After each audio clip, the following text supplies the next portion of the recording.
We continue to profile Valley nonprofits that have been forced to make changes during the pandemic and what they're doing to stay involved with the community. Despite the challenges, the Palm Springs Gay Men's Chorus continues finding ways to hit the right note.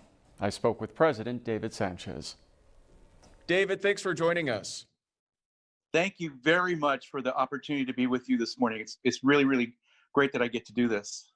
Well, first off, let me ask you, it's a very challenging time for a lot of people. How has this pandemic impacted the Palm Springs Gay Men's Chorus? Oh, a huge impact on our chorus. With the warnings from CDC and from the county, from the state, we have unfortunately had to postpone our holiday concert for this coming season, the start of the new season. And we have had to rethink what we can do as the chorus to stay involved in our community, because other than just being a group of men who get together once a week to rehearse and then put on a show, we also are very much involved in the community. So we've been pretty busy doing things to help out during this pandemic, various different venues, and we've enjoyed doing them, and we're going to continue to do more community involved stuff for now. What are some of the adjustments that you've had to make? Well, obviously we can't rehearse. So we continue to have our weekly Zoom meetings on Tuesday evenings.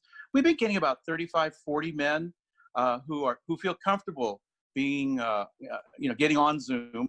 And it's just an opportunity for us to get together, to see each other, literally see each other, and then send little private chats back and forth to check on each other. There's a little bit of business that we do with the chorus, and then we have some kind of a program to keep people interested.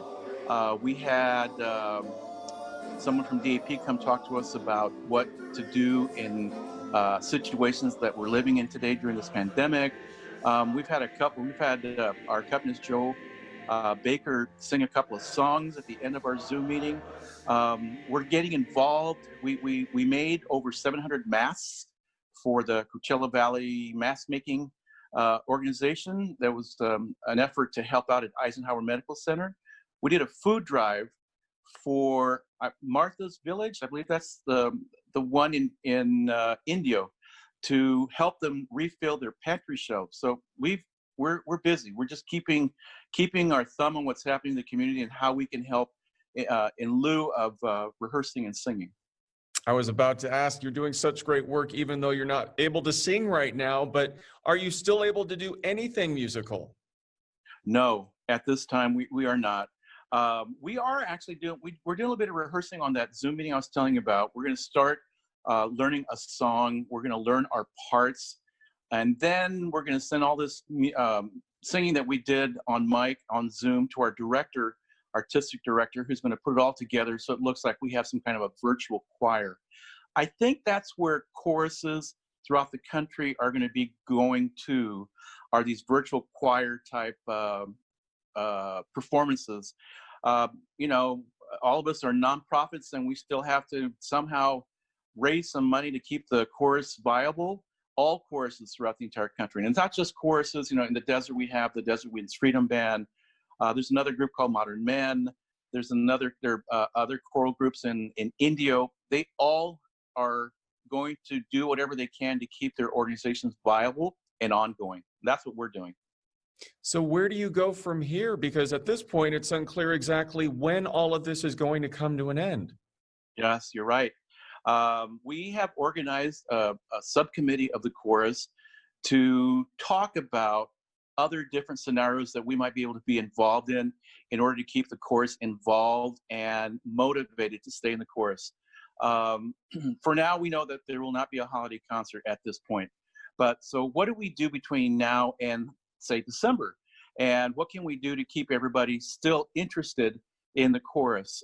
Like I said, it might be more, more of community involvement in other activities that need some assistance. And, we have a chorus over 100 men from all over the United States who have retired here or transferred here for work, and they call this home now. And we live throughout the Coachella Valley. So wherever there is a need, our members are more than willing to go out there and help out. And David, before we let you go, is there any other message you'd like to share with the community? Well, we're strong supporters of the gay straight alliances in the public schools throughout the Coachella Valley. We have raised money just for our GSA clubs, and we're hoping that our GSA clubs will be able to continue on at the start of the school year. You know, who knows what the new school year is going to look like for public schools throughout the entire country, but the Palm Springs Game and Scores remains committed to its support of the gay-straight alliances in the Coachella Valley. All right, David, we appreciate your time. Thanks so much for speaking with us. My pleasure. Thanks for having me.